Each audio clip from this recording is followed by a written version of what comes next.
Okay, we're going to have a little bit of fun talking about innovation today. You'll see this title on lots of annual reports, quarterly earnings statements. People love innovation. Big companies especially absolutely love innovation. But it's really not the whole story. They love innovation so long as it's nothing new.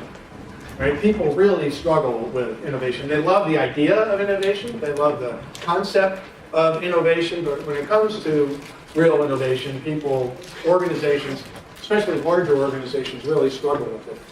So we're going to spend a couple hours developing some tools and techniques to deal with innovation. The focus is on innovation, but we need to be a good reporter and talk about aspects of it. Why do we want it? How do we do it? When, where, and all of that. Innovation is a tool, but first you have to find a purpose. Right? For everything that we do, we need to have a reason for it. So let's start with the introduction of ourselves. My name is Jeff Carlisle. I've been an intrapreneur in big companies and an entrepreneur in lots of small companies. I'm a husband and a dad. I've got 10 grandkids. It's a happy, crazy, loud family. I grew up in the 1950s, and I became an adult kind of in the middle of the Beatles era, and I lived through all the turbulent times of the late 1960s. So that's kind of who I am. I don't hear very well. Without my hearing aid, which is my headset here, I don't hear anything. So it's a blessing and a curse. And I call this my marriage preservation button. I can just click it off, and I don't hear anything, including my 10 grandkids, who I hear quite loud, but they don't bother me. But I do try real hard to listen. So there's a difference, obviously, between listening and hearing. I'm an inventor. I call myself an inventor because I'm not an engineer, right? I work with a group of engineers, so I can't. The electrical guys think I'm really good at software. The software guys think I'm really good at electronics. The fluidics guys think I'm really good at hardware. Everyone thinks I'm really good at something else, but I'm not an engineer. I'm not competent, but we are a very inventive group. Aside from not being able to hear, I also have another brain defect, and that is I really can't tell the difference between an R&D problem and a marketing problem. I think they both are the same to me. I enjoy being innovative in both domains. And I'm a role player. Every organization needs certain kinds of characteristics and kinds of people. I say that because if you had an organization that was running well, and you put me in charge of it, I would break it. I would make it not run well. So I need to be in an area where there are a big set of problems and issues, but when something's working well, I'm probably the last guy you want involved. As I said, hearing and the ability to hear it's a mixed blessing.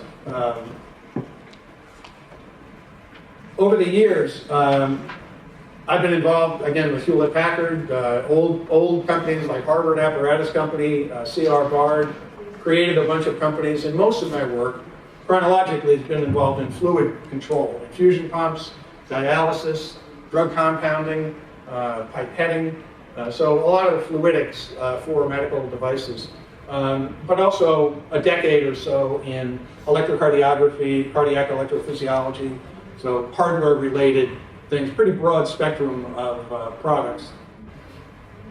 I now run a company called Pneuma Systems Corporation, and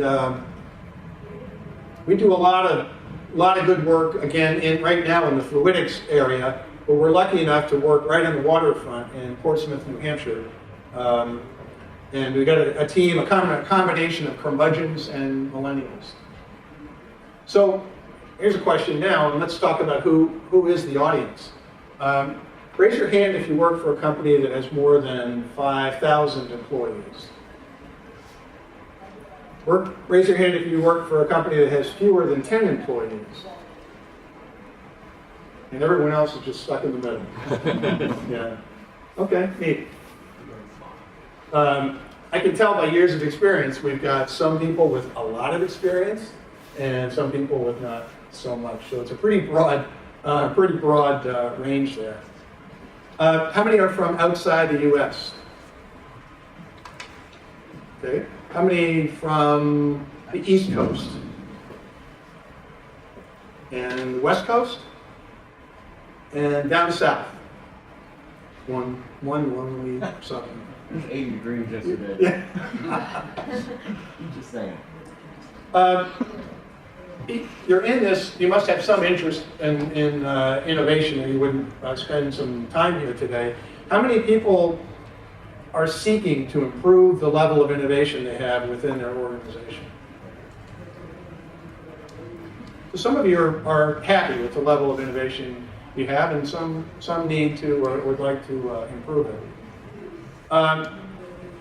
I'm going to ask you later on to come up with and tell me what some objectives are that haven't been met in the presentation. But has anyone here participated in theater? Being an actress or actor? I know Joe has. And you have as well? Mm-hmm. What's your name? Nick. Okay. Would you do me a favor? When questions are asked during the conference, if I can't hear them, would you mind repeating them for the audience and for my benefit? Certainly will. Thank you. All right, let's talk about problems versus opportunities. If you're in a spot and you really want to catch up to your competition, you might call that a problem. You might be in the middle of a recall, you might have a competitive threat, you might, who knows where you are. But if you think that you're not where you want to be, you need to catch up, you might call that a problem. So if you're catching up, that's a problem. If you want to advance, that's an opportunity. And if you want to stay ahead of the game, well, it's a problem or opportunity depending on what you told your shareholders. But what's the difference between a problem and an opportunity?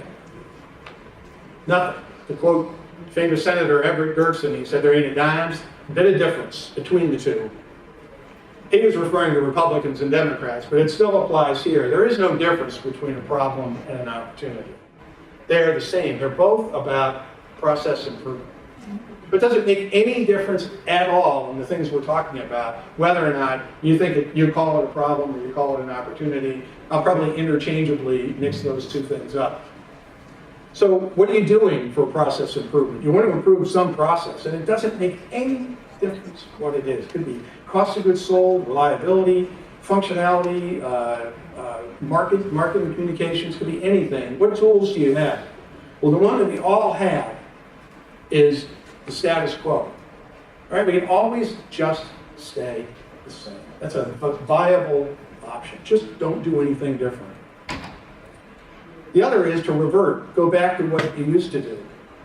That's not pejorative, right? That's a viable strategy to solve a problem, is to go back to the way you used to do that. I think in public education, people yearn for that as an option, to go back to the way it used to be. So that's a viable strategy. The other one is to copy your competitor. It's not very exciting, but it's certainly a viable business strategy to copy your competitor. And then one, for larger bureaucracies, you can simply just follow orders, do what you're told to improve a process. But what if you had innovation? Right? Innovation, what if that's just another thing in your toolkit? Well, that's pretty exciting, isn't it? In fact, a lot of people would claim that innovation is best, and that disruptive innovation is even better. That's the way to go. That's the tool to use. But maybe it's not, because disruption and innovation, just by themselves, aren't necessarily good. They're just a tool, right? It's just a tool to use in solving or in addressing a problem. It's not necessarily better. You don't want to necessarily be innovative. You don't necessarily be disruptive. It's only if that's the right tool for the right outcome. But organizations that don't have this, that over time don't have innovation, have two problems. One is they've got a smaller set of tools. They might not have the right tools to solve the problem. innovation is different than the status quo and following orders, because innovation could be 50 things. For any one problem, you could do many, many, many things. See, there's only one status quo, there's probably only one follow order, there's probably only a couple of things for your competitor. But when it comes to innovation, you get 50 ways to skin a cat. First to find the problem, and then do that. The other interesting thing is, when an organization goes without innovation for a year, you're going to find the people who are intrinsically innovative will leave. They'll find a way to leave, they'll get fired, they'll leave. You do that for 3 years, and all of a sudden it becomes more difficult to attract people, because the recruits you have to your company are talking to people who haven't innovated in a long time. You do that for 2 or 3 decades, and it becomes extremely difficult to innovate in an organization that hasn't gotten into the rhythm of doing that. Who knows who this is? Picture of. Teddy Roosevelt. Who recognizes that picture? Wow, yeah. It's Teddy Roosevelt, president in the early 1900s following the death of William McKinley. But that was a genuine statement. That was, we really, we're in a different era today, aren't we? Where people have 2 or 3 cell phones sometimes. And the idea that that was his vision, that was his view of the future, that someday every town would have a telephone. So this is the question that I'm asked all the time. Where do I find innovation in my organization? How do I become more innovative? Where do I find it? How do I become? Where do I find it? Well, it's a pretty simple answer, really. You don't need to find it. It's like a virus. It's like pollen. It's like dog hair. It's everywhere. I mean, it's everywhere. So if it's everywhere, then what do we need to do? Well, we need to recognize that it's everywhere, and we have to just stop killing it. So this discussion today isn't at all about how do you foster innovation. It's about how do you stop killing it. You know, I have 7 kids and 6 of them daughters. So in parent-teacher conferences, I remember teachers saying, gee, how did you give your daughter such self-confidence? I said, I didn't do anything to give my kids self-confidence. But I worked like a dog to not take it away from them. And so you don't have to do anything to improve productivity, but you really have to work hard at not killing it. So in the 1850s, this observation was made that all truth is initially ridiculed, it's then violently opposed, and then finally accepted as if it were there all along, as if it were true. So the same thing is true with innovation or any idea. It will be ridiculed, it will be violently opposed, and then only when accepted, it will be over. It was obvious, right? Google was obvious, Amazon was obvious, Uber was obvious, everything is obvious after it's been done. But the path is very similar. So if you're involved in innovation or any new idea, you need to be prepared for this kind of path. I don't know why this quote is in here, I just like it. So this is really the heart of the conversation. We want to play innovation blocking bingo. We want to identify 16 things that you're going to hear in meetings that block innovation. And, yep. Done it before. Didn't work. Done it before? It didn't work? You think that's one? Yeah. We tried that already. Well, that's not the way this game is played, but you're right. You're exactly right. He wins a large Snicker bar. Oh, and I have it. Yeah. On me. All right. Well, you're going to hear all of these. You're going to hear all of them. So what I'd like to do is spend a good bit of time looking at all 16 that we'll review, And I'd like you to spend some time in small teams, about 4 people each. Spend some time thinking about, for every idea that blocks an innovation, what could you do to preempt that objection or to mitigate it? So preempting it, right, means what did you do in the meeting or before the meeting? What did you do to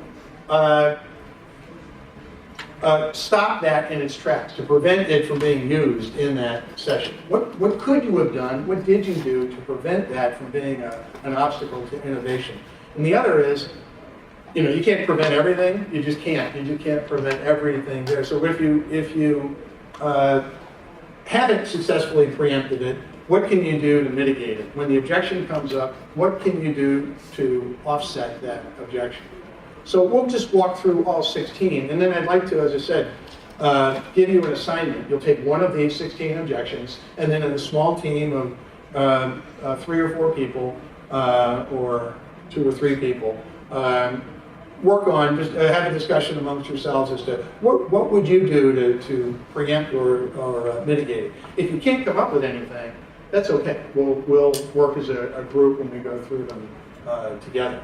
So let's start with one that is tried it before. That happens to be exactly what Joe just said.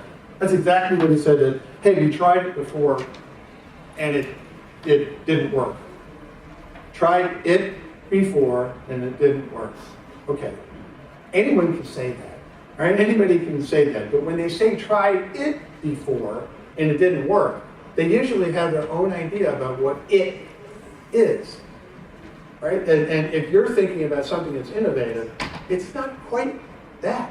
I'm sure somebody, when they looked at the Uber business plan, said, oh, we tried that before and it didn't work. Well, it wasn't that. So you have to understand that you're going to hear that all the time. We tried it before. And you know what? Maybe they're right. They tried it before and it didn't work. But maybe things have changed. Maybe you tried sending images over the internet, but the bandwidth was 1/1000th of what it is today, and it didn't work. Let's say so. Sometimes circumstances change, even when it said it didn't work. Well, the other part is proving what didn't do it before, showing the result of it, which sometimes is hard to get. Exactly. Yes. Right. Yeah. But we did that before, we have today. Yep. So tried it before and it didn't work. That's very common. Not the chosen path. They said, well, no, we're not going in that direction. Right? So we don't want to consider what you're doing because we're not going in that direction. Well, like all of these, or many of them, they don't make sense. Well, of course you've chosen of course you're on a path. Right? You're already on a path, of course you are. But here, we're suggesting something different that may require you to go down a different path. But of course you're on a path. But saying that you're not, that you've already chosen one, and what they're really saying is we've already chosen a path and we're not going to consider doing anything different. I got this very regularly when I was at HP. My boss really struggled with the idea of an innovation. Not the innovation, but the idea of an innovation. And he would always ask, well, where did this, why isn't everyone else doing it? I mean, if it's so innovative, why isn't anyone else doing it? Or why isn't everyone else doing it?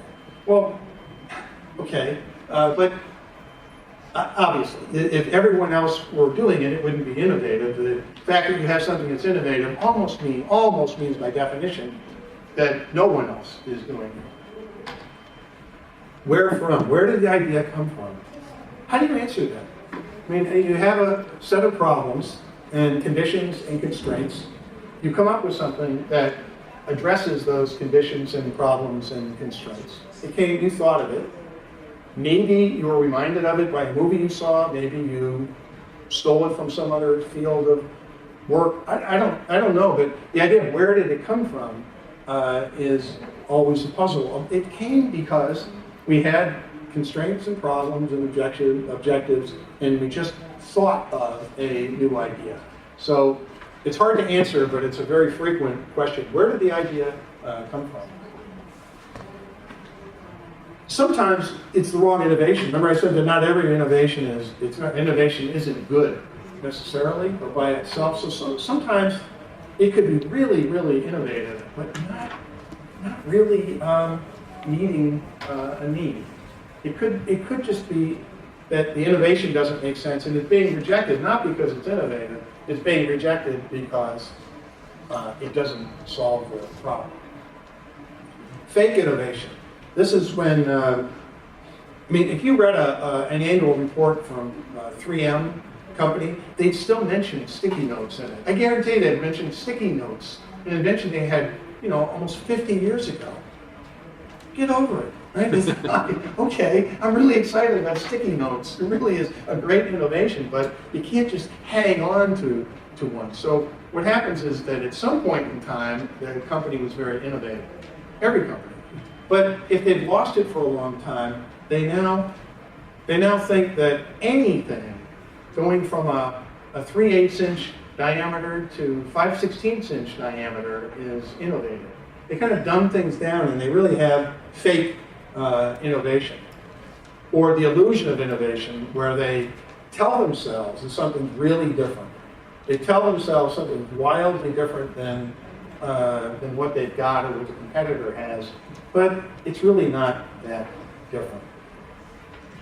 The illusion of knowledge, when organizations know things, it's in their ecosystem, they know things to be true, but sometimes they're not true. But it's that they're stuck on ideas that they believe to be true. When I was at HP, I got an assignment to look at the electrocardiography market, the diagnostic market for recording electrocardiograms. And they said, we want you to examine the 3-channel ECG market and the 1-channel ECG market. Okay, I looked back at all the literature, everyone had 3-channel ECG market, 1-channel ECG market. That's the way their whole mindset was. There wasn't such a thing. It existed in all the industry literature. When we talk to customers, no customer on earth, no cardiologist, no general practitioner, no one wanted a 3-channel versus 1-channel electrocardiogram. All they wanted was the easiest possible way to view a diagnostic ECG. So, but that knowledge was embedded in the entire industry, that there was some segmentation of a 1-channel or a 3-channel market. So sometimes you have to just recognize that the basic constructs of the business, the knowledge base that everyone works on, is not necessarily so. Our planning is complete. We can't come up with an idea because, of course, we do our strategic planning, and it ends on our fiscal year. So we ended that on April 30th. We're done. We're done our planning because we do it every fiscal year. And we have a 5-year plan, and we finished that 2 years ago, so we're not into that plan yet. So the idea of thinking that an organization believes that it can only innovate when it's kind of ovulating on this planning side is also an impediment. Sorry, we can't think of new ideas today because the planning is complete. Not in field, not in our field. The field of interest of a company, the most prevalent example is that railroads thought that they were in a railroad company and they didn't think they were in the transportation business. So they narrowed their field and said, I'm sorry, we only do disposable endoscopy products, right? We only do this, we only do that. And they missed the fact that what they really are providing is a broader business mission than just some narrow in the field.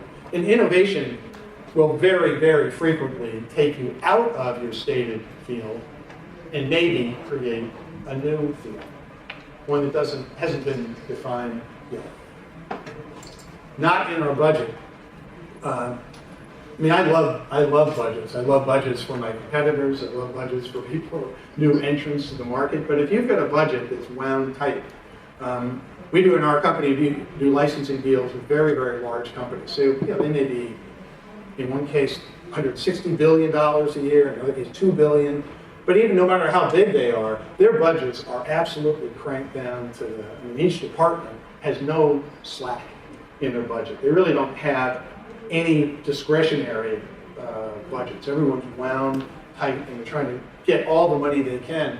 So if something, an idea, is not supported in the budget, that's believable and in fact most often true. The big bad wolf is the idea that if you're a small company or a small division, that you may draw a circle around all the big players. You don't want to compete with I'm sorry. you don't want to compete with the big players. And the final one is it can't be done. Whatever it is, you'll say, well, that can't be done.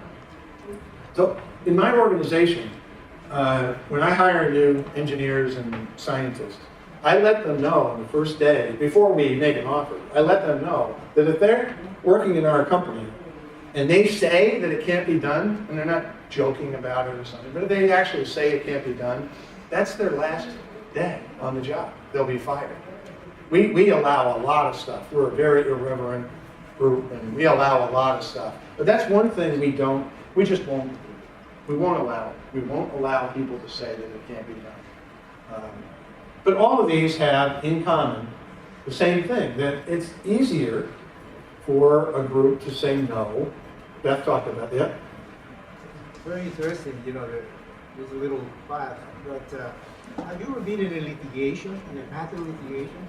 You personally? Say it again? Have you ever been in a patent litigation? You? Have you ever been litigation? in patent litigation? Yeah. Well, it's a very difficult thing for a small company to fight a big company in a patent litigation, because big company would put every lawyer and they would make everything possible to make that invalid or obvious or anything else, unless they want to buy the patent. And many people don't do that. So innovation to me is always hand in hand with a good, strong patent. Otherwise, it could not be very meaningful.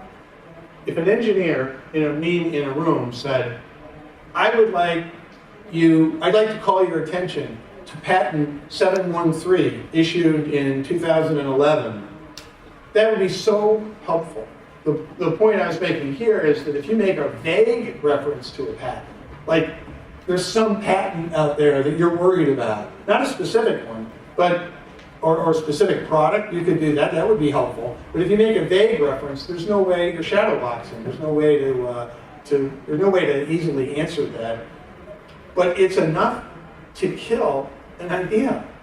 How tough is it to kill an idea? In a big company, if you're pitching to 4 different disciplines and 12 people, it only takes one person to sabotage the whole deal. So going against a big company with a legitimate patent issue is something to really worry about. They can make life hell for you. Then you pay a lawyer and they give an opinion for you, and that's part of your development process. It is, but you don't want to spend money that you don't have to, so you really want to be very, very careful. And you wouldn't do it glibly, right? You wouldn't go after a big company or have them in your face causing expenses that you may not be able to incur. So here's what I'd like to do. We don't have that many people in the group, but I'd like to have you spend in groups of, there's 16 of them, so it's just pairs of people, 2 or 3 people, to get together and think through what could you do for each of these objections. What could you do to prevent them, or preempt them, or what could you do to mitigate them? Abe Lincoln said, if you gave me an hour to chop down a tree, I'd spend 50 minutes sharpening my axe. So you spend most of your energy and time on defining the problem, then you can come to a recognition, hey, there are any number of ways to solve the problem. But first, do that. If you jump to a solution and you haven't defined the problem carefully, you're really floundering. So if you build the case like you did, then it answers that question. How about wrong innovation? Who had the idea of any examples of an innovation that wasn't quite right? Yeah. Well, we had Sometimes you're just wrong. So when you're wrong about something preemptively, we talked about getting clarity on what we actually are committing to and what we're going to deliver. And then giving plans so that this is not the final, that it's part of a plan. So you can't criticize where I am right now because it's part of a bigger plan. Preemptively. So you're talking about an array of ideas. This is where we're starting. Right, exactly. But it's going to take a few detours on our trip. Right.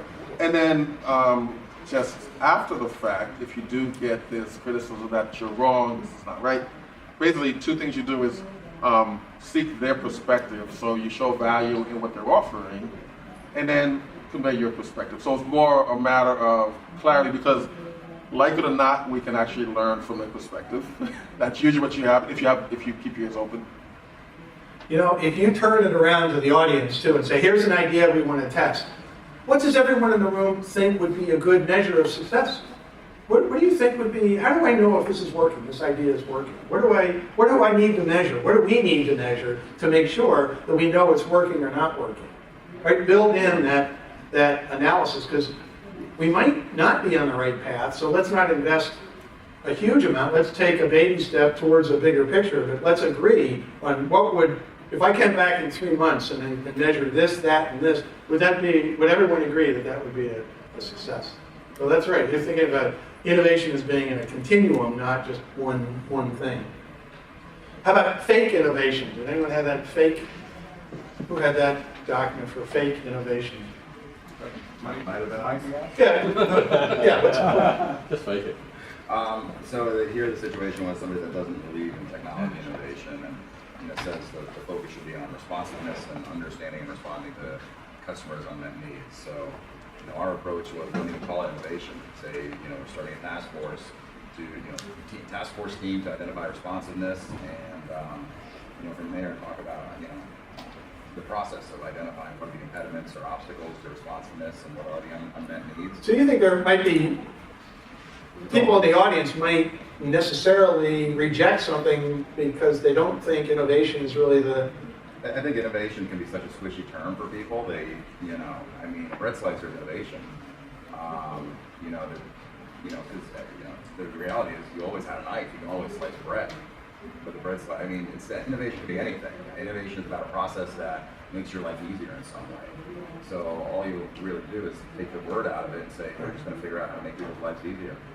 Well, when Uber was formed, did they invent the internet? I don't think so. No. How about automobiles? No. How about Waze, Google Mapping? I don't think they did any of that, did they? No. I don't think they did any of it. They just took all this crap that was lying around and they put it together and said, right? It's just process.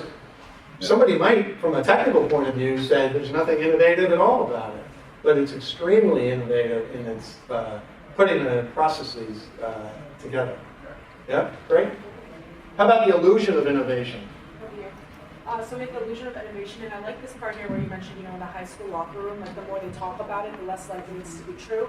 So I think it just comes down to, you have to do your research, and that's going to be a very big portion because you want to know what's out there, and maybe nothing is out there. And if that's the case, then you can sit down and figure out a way or a path to get to that product or that device. But maybe on the other hand, if there is something out there, how can you do it better? So I think it comes down to that research, really diving deep into the knowledge. How many of you have had product plan, business plan, where you had a price performance curve? You showed where you are and you show where your competitor is and so forth.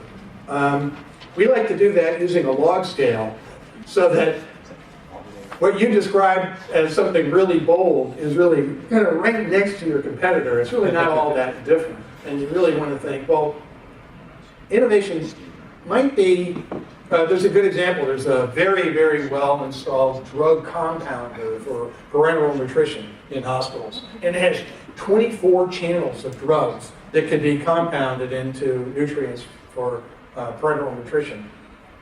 And another company worked for years and came out with one that's, get this, 26 channels.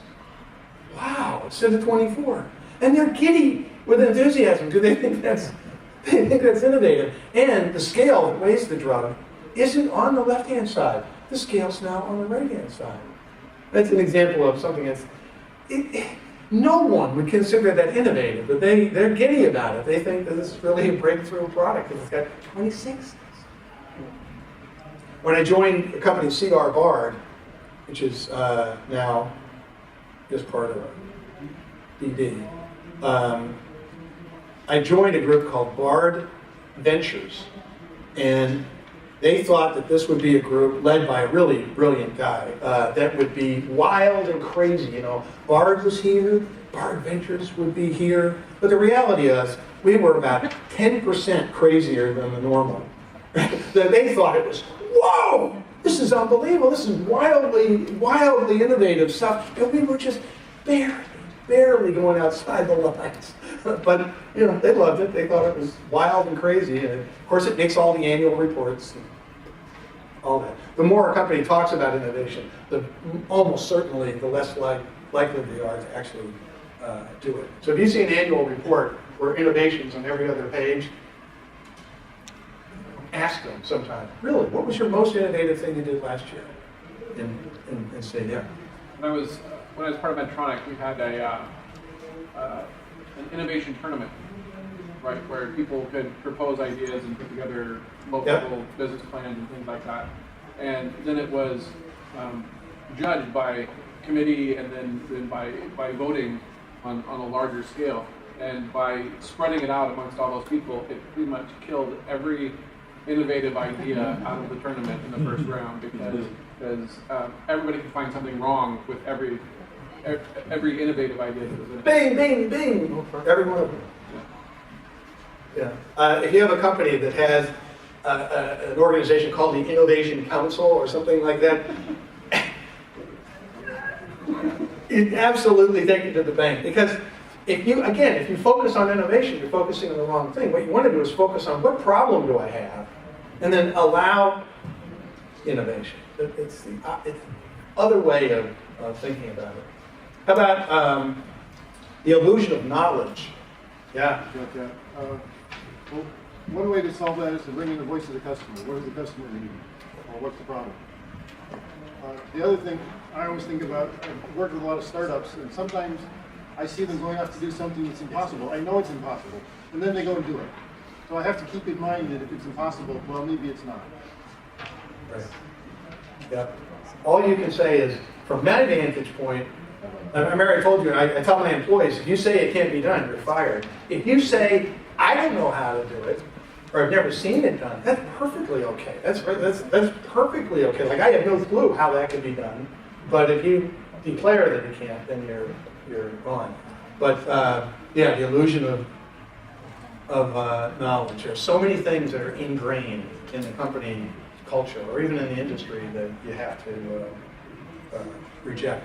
This idea of bringing in the voice of the customer is so critically important because it focuses on the problem. They're gonna discuss the unmet need with you, and even when you're doing licensing deals like we do with big companies, for us to go pitch the idea, it doesn't have that much value. But for one of their customers, current customers, to go pitch the idea, then it resonates. So that's getting the customer involved. Is end user, the final customer, is hugely important.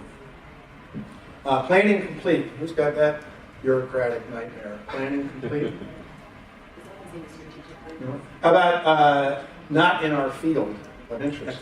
Yeah, what are your thoughts there? So we were thinking maybe if you're armed with your facts and figures, you make forecasts, maybe point like epidemiological transitions, show that maybe this disease is not going to be prevalent in the next 10 years. So if we change focus, it might make business sense, because if it makes business sense, then most probably people will buy it. Right. This one's really tough because companies do declare what their field of interest is. We're only in cardiac diagnostics, we're only in this, we're only in that. And then individual divisions are often focused on product line fields, and they don't see that maybe in IV therapy that I've worked in for a long time, everyone who's concentrating on the fluid flow and not recognizing that the information flow was just as important. And you can't be involved in one and not the other. You got to be involved in both. So expanding someone's field of view as to what their business charter is very difficult. Certainly can't do it in a meeting, right? You've got to do it in advance of a meeting. How about not in the budget? That's a favorite. Yeah. Well, same kind of idea.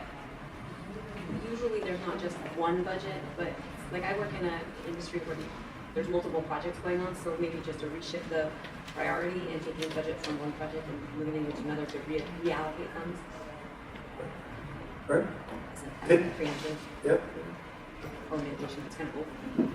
They're all difficult, right? Does anybody want to give up any of the money in a budget easily in a department? I mean, everyone struggles with that.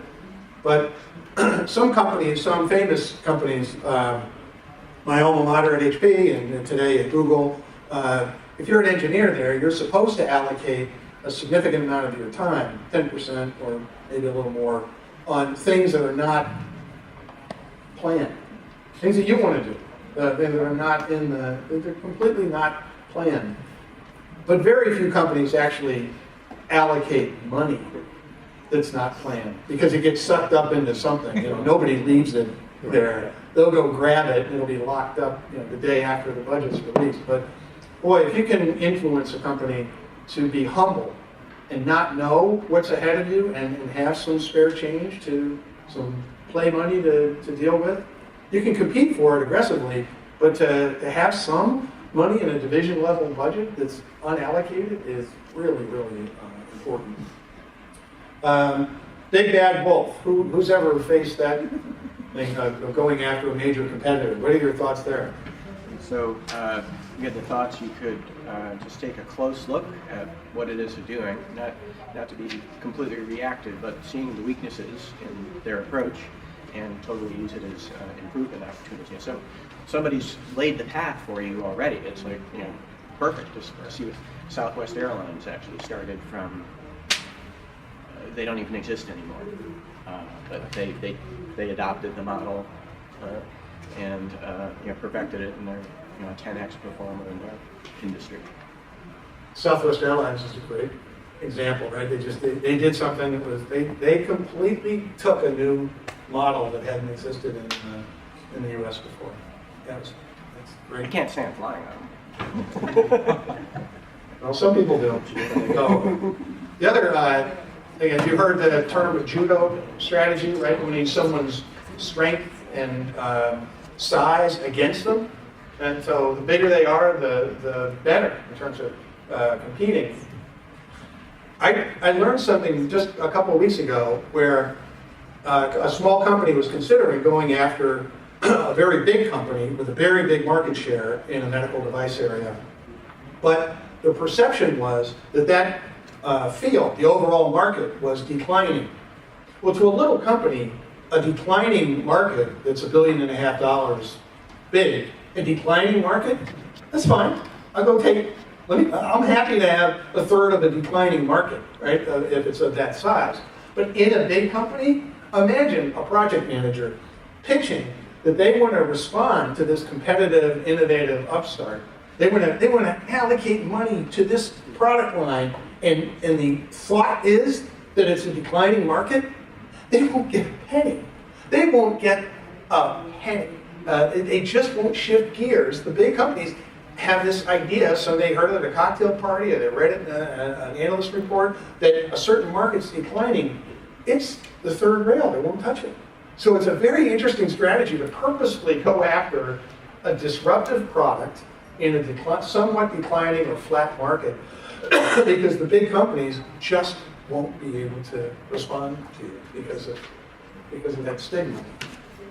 The next one, HIPAA. Who has HIPAA? Well, has anybody ever shared this experience? Have you ever run into somebody using HIPAA as an obstacle to do something? I had lunch last year with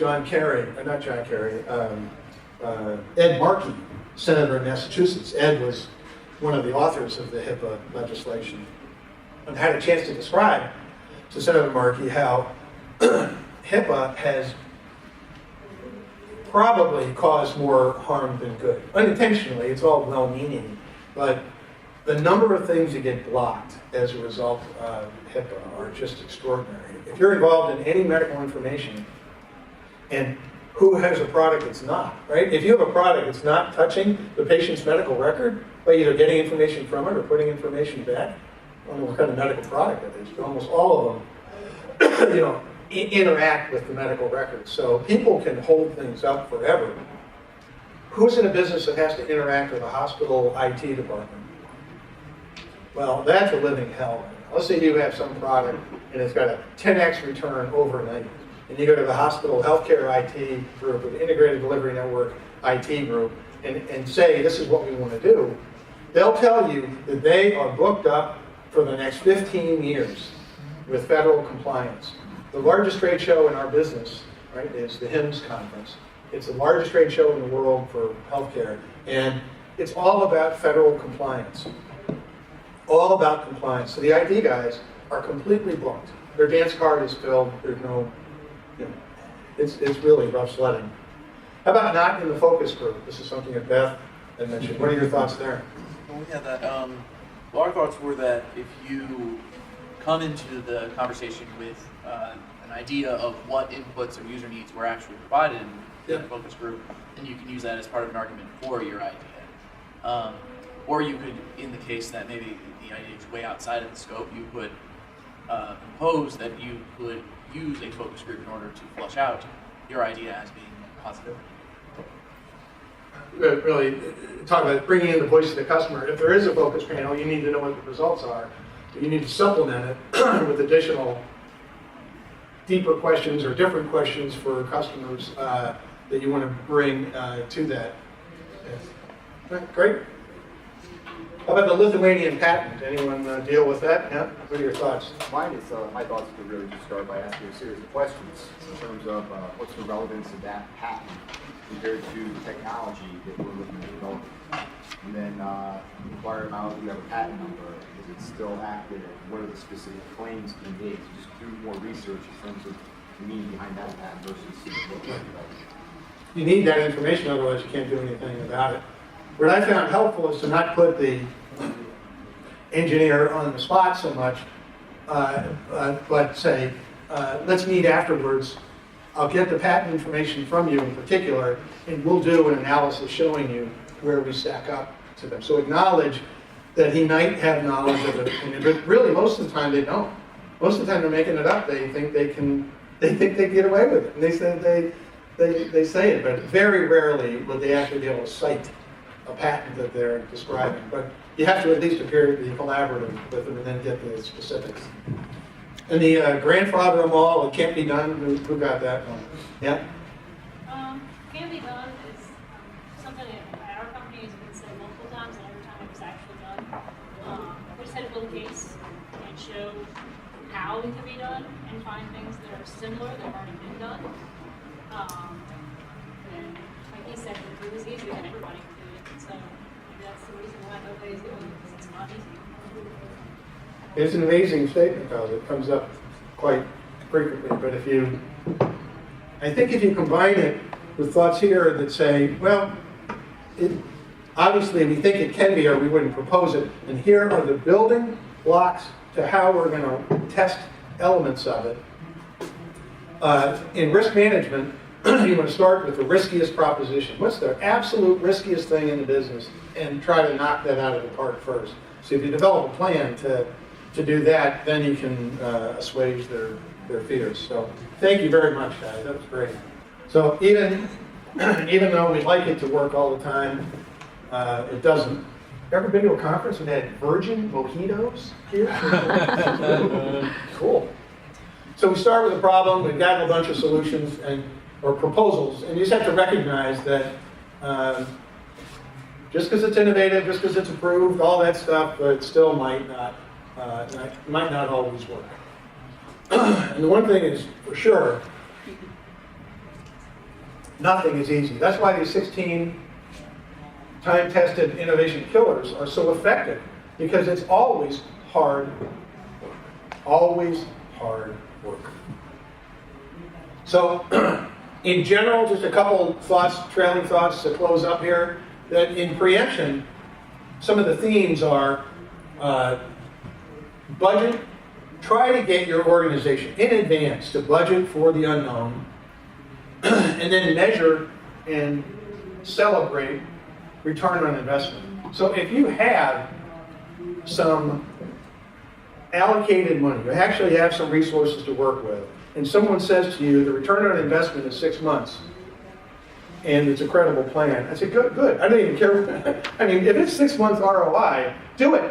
I mean, everyone should be thinking about not this as an expense, but as an investment. And every innovation should have an ROI. So thinking about getting your organization to budget for things you don't know about yet, and getting into the rhythm of measuring return on investment is really important. On the procedure, I told you, I just don't allow it can't be done to be said. If you allow it to be said, then any one of the people on the innovation committee can kill an idea, and you just have to prohibit it. And if you tell people in advance you're watching out for this, it will prevent most people from even saying it. So it's very helpful.